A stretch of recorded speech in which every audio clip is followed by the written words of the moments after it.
The fluorescent light above my desk had been buzzing for 3 hours. That particular frequency, not quite a hum, not quite a whine, that becomes the sound of your own ambition if you sit with it long enough. October in Atlanta, and through the 32nd floor windows, the sky had gone the color of a bruise. That last purple band swallowed up by nothing while I wasn't watching. I was deep in the Penmark Holdings file, 200,000 digitized documents, and I was the senior partner who'd volunteered for the archaeological dig because that's what you do when you're Marcus Calloway, and the billable hours are a language you've spoken longer than love. Penmark was our biggest client retainer in 4 years. I'd said as much that morning at the partners meeting, and Richard Dane had raised his glass of sparkling water in my direction. To Marcus, the firm's backbone, and I'd felt that old warmth, that pathetic, grateful warmth of a man who has confused belonging with worth. The archive was a mess. Decades of internal correspondence scanned in bulk, half of it misindexed. I was flagging relevant construction liability documents from the early 90s, clicking through page after page of yellowed letterhead, when I opened a file stamped Sealed Internal. Not for production. Harold Whitford's handwriting. I recognized it from the framed letters in the lobby, the ones mounted beside his oil portrait. That portrait I'd walk past every morning for 20 years, nodding at it sometimes the way you nod at a grandfather who built the house you live in. The memo was dated November 14th, 1991. It was addressed to Penmark's then CEO, and it was 3 pages long, and by the second paragraph I understood that I was reading a blueprint, a careful, clinical blueprint for the fabrication of evidence in a public housing safety investigation. Whitford detailed, with the precision of a man who expected never to be questioned, how inspection records would be altered, which city officials could be pressured, and where the blame would be deposited when the walls started cracking and the families started asking why. The blame would be deposited on the city's lead structural inspector. I read my father's name, Elvin R. Calloway. And then something happened to time. It folded. It put me in 2 places at once, in that leather chair on the 32nd floor and in the kitchen on Piedmont Road in 1992, watching my father sit at the table with the newspaper open in front of him, not reading it, just staring at the headline that carried his name like a disease. He had this way of folding the paper when he was done, careful, deliberate creases, as if neatness could restore order to a world that had publicly named him a fraud. I was 14. I didn't understand yet that I was watching a man decide he would never recover. He died in a 1-bedroom apartment in College Park in 2003, alone. His heart gave out, which is what they write on the certificate when they can't measure the actual cause. I read the memo again. Then, once more, as if the letters might rearrange themselves into something I could survive. They didn't. Harold Whitford destroyed my father from this building, from a desk maybe 40 feet from where I sat. And I had spent 2 decades carrying his firm's name in my mouth like a prayer, winning cases under his portrait, shaking hands with the same institution that manufactured my father's ruin and called it legal strategy. The thought came before I could stop it, small and cold and sickening. How many others? How many names did I help bury while I was busy being grateful they let me in the door? I didn't call anyone. I didn't stand up. I sat in that buzzing light with the memo glowing on the screen, and the building hummed around me the way it always had. 20 years of hallways and handshakes and the quiet machinery of something I was only now beginning to see. Somewhere in the building, someone else's light was still on. I didn't move. The first morning I couldn't button my shirt. I stood in the bathroom with the door locked, fingers working the same button over and over, like a man who'd forgotten the mechanics of dressing himself. Denise called through the door. "Marcus, you're going to be late." And her voice sounded like it was coming through water. I told her I was fine. I said the word fine, and it tasted like a lie so thick I almost gagged on it. I went to work. I went to work every day that week and the week after, because that's what Marcus Calloway does. Reliable, dependable. The firm's backbone. I sat in meetings and reviewed briefs and nodded at the right moments, and at night, after everyone left the 32nd floor, I pulled files. Not because I had a plan, because I couldn't stop. The old Penmark archives were stored in the firm's digital vault, but some of the original paper files still lived in bankers' boxes in a storage room on the ninth floor. I went down there after midnight, fluorescent tubes buzzing that half-dead frequency that hums in your molars. I opened boxes that hadn't been touched in 20 years. The paper smelled like dust and toner, and something faintly sweet. The way old things smell when they've been sealed away long enough to start becoming something else. Every document I found confirmed it. Altered inspection dates, letters to city officials that read like velvet threats, deposition transcripts where my father's name appeared again and again, framed in language designed to make an honest man look incompetent, then corrupt. A coordinated, methodical demolition of Elvin R. Calloway. And at every stage, the firm's fingerprints, Gerald Crane's fingerprints. Gerald, my mentor, the man who sat across from me at a steakhouse in Buckhead 15 years ago and said, "Marcus, I've watched your career, and I think you belong with us." The man who stood behind my chair the day the partnership vote came through, his hand on my shoulder and said, "Your father would be proud. My father would be proud." I remember putting that file down very carefully on the ninth floor table, both hands flat, and breathing through my mouth for a long time. Had he known? When he recruited me, had he known whose son I was? Of course he'd known. You don't hire a Calloway by accident, not into a firm that had broken a Calloway. Was it guilt? Was it strategy? The quiet elegance of bringing the one person who might someday find the truth into the fold, making him grateful, making him loyal, making him yours? I couldn't tell which possibility was worse. Both made the last 15 years of my life a kind of coffin I'd built around myself and called a career. At home, I was disappearing. I could feel it. Denise reached for my arm one evening as I passed her in the hallway, and I flinched, just pulled away an inch, and her hand hung in the air between us. She didn't say anything. She just looked at me with that quiet, steady gaze that has carried 21 years of marriage, and I looked away. Simone was worse. 14, the same age I was when I watched my father stare at a newspaper headline and become someone else. She sat across from me at dinner one Thursday night and asked, out of nowhere, "Dad, are you sad about something?" I opened my mouth. Nothing came out. I picked up my glass of water and drank from it and said, "Just a long week, baby." She nodded, but she didn't believe me. Children don't need to understand. They just feel the weather change. The firm's autumn gala fell on a Friday, the third week of October. Black ties, the Whitford Ballroom at the Piedmont Club, named, of course, for our sainted founder. Harold Whitford's portrait hung above the bar like a benediction. I stood beneath it with a glass of bourbon I couldn't drink and watched Gerald Crane take the podium. He spoke about integrity. He spoke about legacy, the weight of building something that outlasts you, the sacred responsibility of stewardship.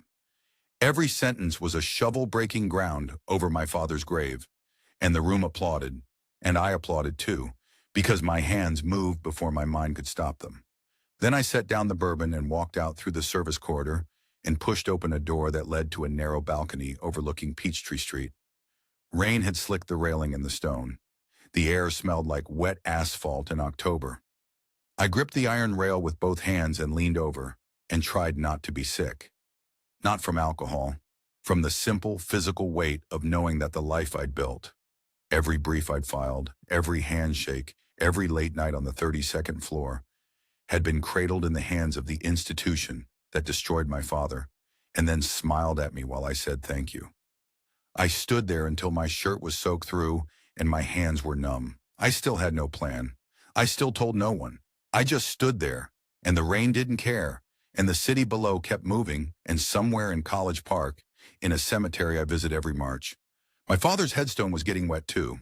The Monday after the gala, I called a woman named Odessa Grant, retired forensic accountant, 18 years with the state auditor's office, no ties to anyone in the legal community worth knowing. She picked up on the second ring, and when I told her I needed someone to trace municipal contract disbursements from 1991, she didn't ask why. She asked which county. I liked that about her immediately.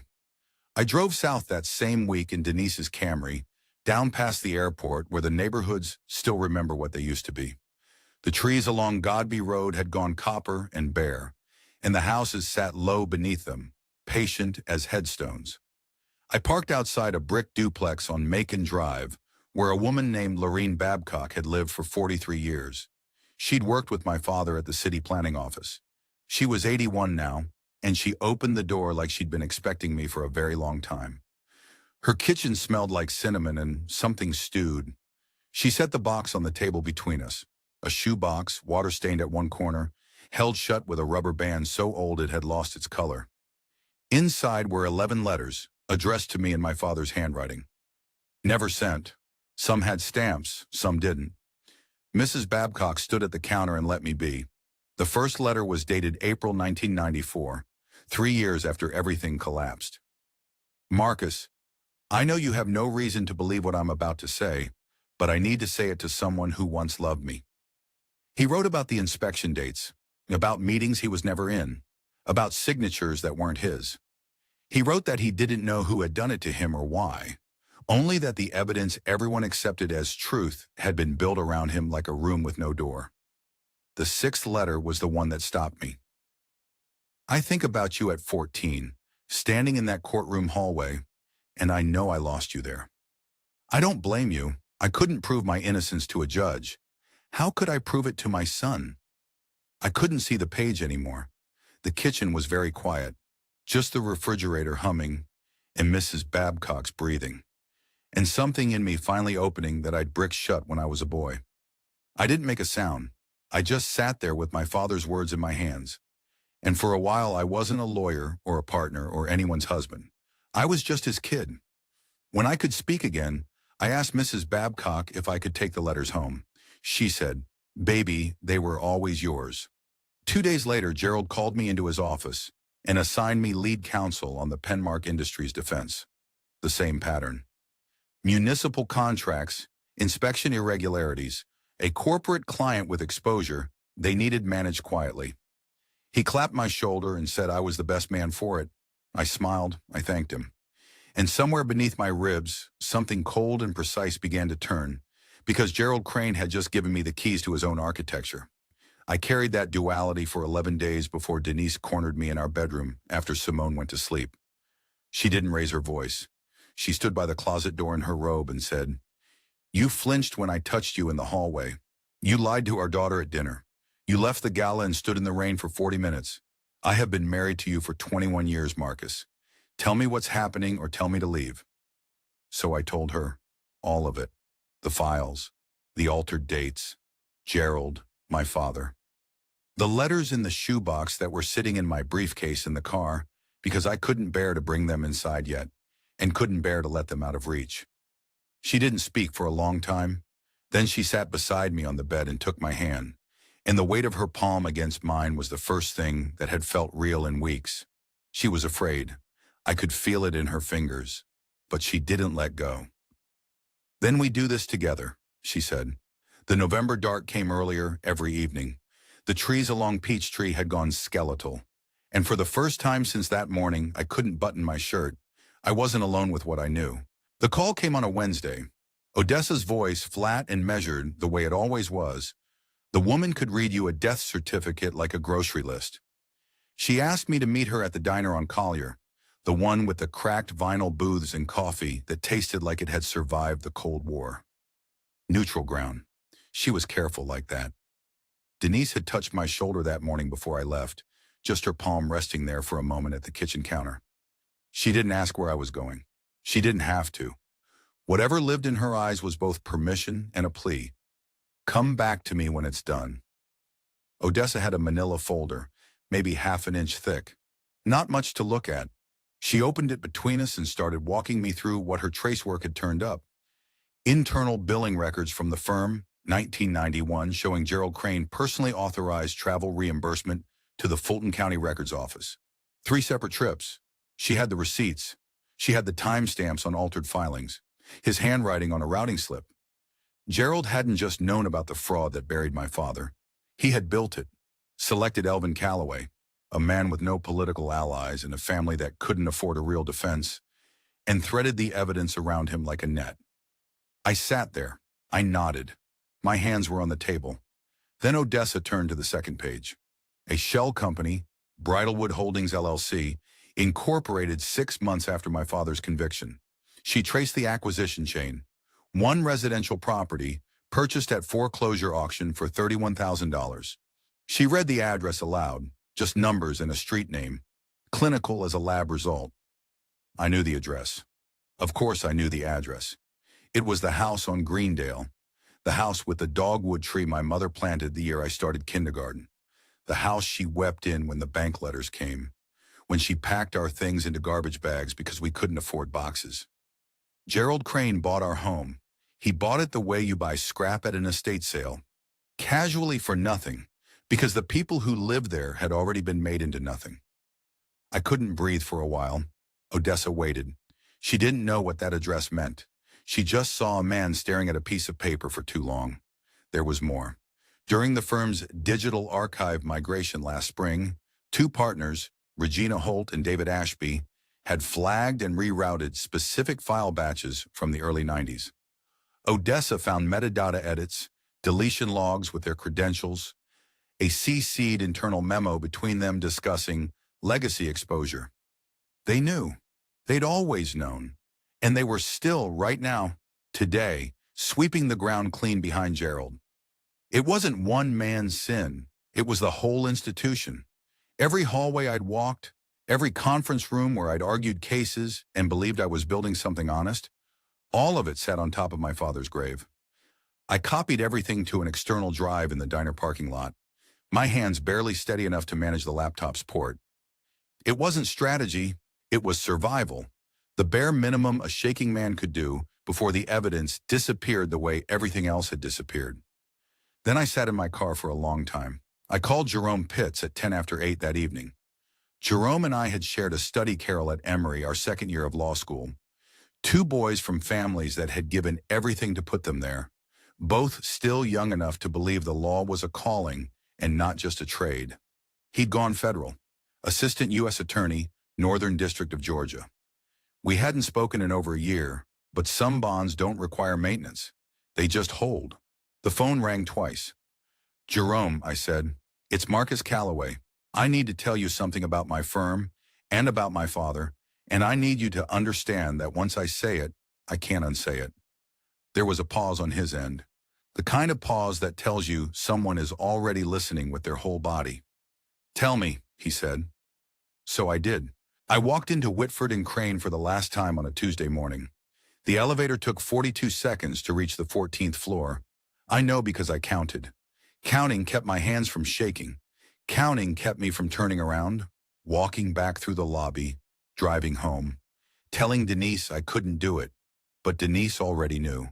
She'd known since she watched me leave, standing at the kitchen counter with both palms pressed flat against the granite like she was holding the house down. The boardroom smelled the way it always did. Leather and old coffee and whatever they pumped through the vents to make you feel like the building itself had authority. Gerald was at the head of the table, always at the head. Regina sat to his left, reading something on her tablet, glasses low on her nose. David was pouring water from a glass pitcher like it was any other Tuesday. I set the folder down, not hard, not dramatically.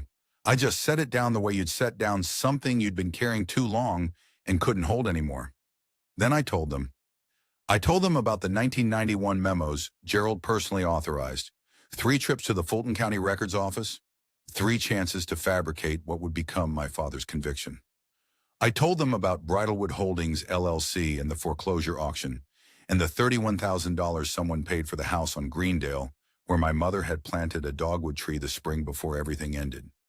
I told them about Regina's metadata edits and David's deletion logs and the internal memo between them that used the phrase legacy exposure. Like my father's life was a line item to be managed. Gerald leaned forward. He had that voice, low, certain, the voice that had won cases and terrified associates for 30 years. He told me I was making a catastrophic mistake, that I was risking my career, my bar license, everything I'd built. He said it like he still believed those words were weapons, like I still had something left he could take. I told him Jerome Pitts already had copies of everything, that a formal investigation through the Northern District of Georgia was underway, that there was nothing in that room left to threaten. Regina's face went white, not slowly, all at once, like someone had opened a valve. She didn't speak. David started talking immediately, half sentences about cooperation and context and mitigating factors, already negotiating his own survival before the door had even closed. Gerald just stared at me, cold and still, and then he whispered it. "I made you." I heard my own breathing. I heard the pitch of the air conditioning and the muffled sound of someone's phone ringing 2 offices away. And I heard my father's name in my own chest, the way I'd carried it for 30 years, quietly, carefully, like something I wasn't allowed to say too loud. "My father made me," I said. "You just tried to bury him." Gerald didn't blink, but something behind his eyes shifted. Something that looked, for the first time, like recognition. That afternoon, federal agents came through the lobby of Whitford and Crane. I watched from the hallway as they walked Gerald out. He didn't struggle. He didn't speak. He looked smaller than I'd ever seen him. Just an old man in a gray suit, blinking in the fluorescent light like he'd just woken up somewhere unfamiliar. Regina and David received their own indictments before the day was over. The story broke nationally by evening. And somewhere in every report, in every broadcast, in every crawl across the bottom of the screen, there was my father's name. Elvin Calloway. Not whispered, not buried in a case file. Spoken out loud the way it should have been spoken for 3 decades. Spoken with the thing he'd been owed all along. I resigned that same afternoon, typed the letter in my car in the parking garage with the engine off. 1 paragraph. No explanation beyond what was necessary. I signed it, sent it from my phone, and sat there in the dark for a long time. I called Denise. She picked up on the first ring, like she'd been holding the phone since morning. I tried to tell her it was done, but my voice wouldn't come right away.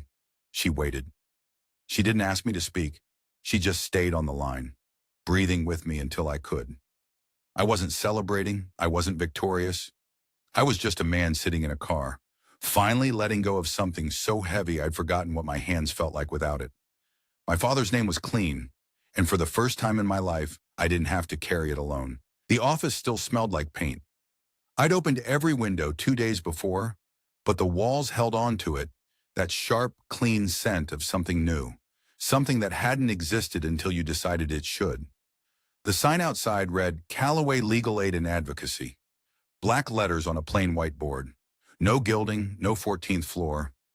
Just a street-level door on Pryor Road, 3 blocks from where my father used to catch the 83 bus to the rail yard. 6 months. That's all it had been since the boardroom. Since Gerald's whisper, since I typed my resignation in the front seat of my car with the engine running.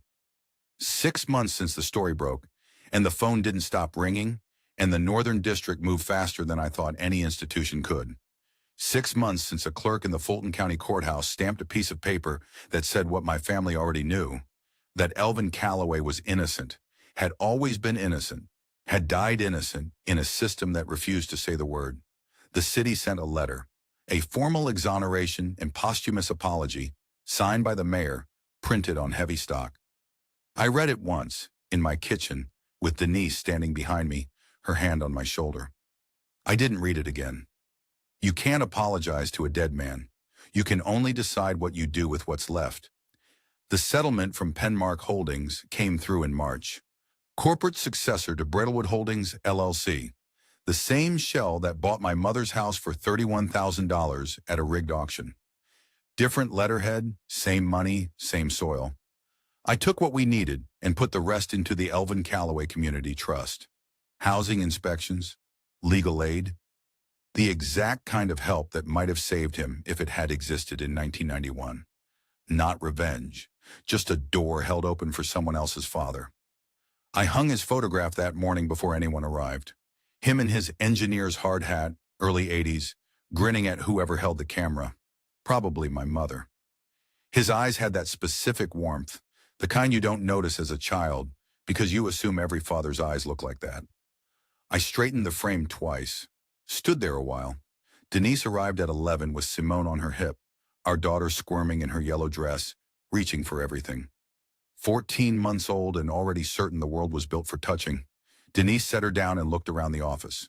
the second-hand desk, the filing cabinet I'd hauled from a surplus sale, the dogwood sapling I'd planted out front last week in a clay pot because I didn't have a yard yet. She didn't say anything. She pressed her lips together the way she does when words aren't the right size for what she feels, and she nodded, and that was enough. Mrs. Babcock from 2 streets over brought a bouquet of gardenias wrapped in newsprint. She'd known my father. 40 years ago, he'd helped reframe her back porch after a storm, refused payment, came back the next Saturday to paint it. She didn't mention the exoneration or the trial or any of it. She just held the flowers out and said, "Your daddy would have liked this place." Then she touched my arm and left. I put the gardenias in a mason jar on the windowsill. Late afternoon, the office emptied. Denise took Simone home for her nap. The street outside settled into its evening rhythm. A screen door somewhere, kids on bicycles, the low hum of a city block doing what city blocks do when no one's watching. The sun came through the doorway long and amber, catching the dust, laying a stripe of warmth across the floor. My father's neighbors walked every day. I stood in that doorway. I thought about the letters I never sent him, all those years of things I couldn't say while he was alive, couldn't stop saying after he was gone. I'd kept them in a shoebox under my side of the bed. I didn't need to read them anymore. I knew what they weighed. The air smelled like cut grass and someone's grill starting up and the faint sweetness of gardenias behind me. Down the block, the last light caught the roofline of a duplex my father's crew had built in 1986. Still standing, still lived in. His work, quiet and unsigned, holding families up without asking for credit. "I hear you now, Dad." I said it into the warm air, barely louder than breathing. Not a declaration, not a closing argument. Just a son, standing where his father once stood, saying the only honest thing he had left. The weight didn't vanish. 30 years of it doesn't vanish. But something shifted, settled lower, distributed itself into the ground beneath my feet, into the walls of this small office, into the trust that bore his name, into my daughter's reaching hands. Not all of it lifted, but enough to breathe.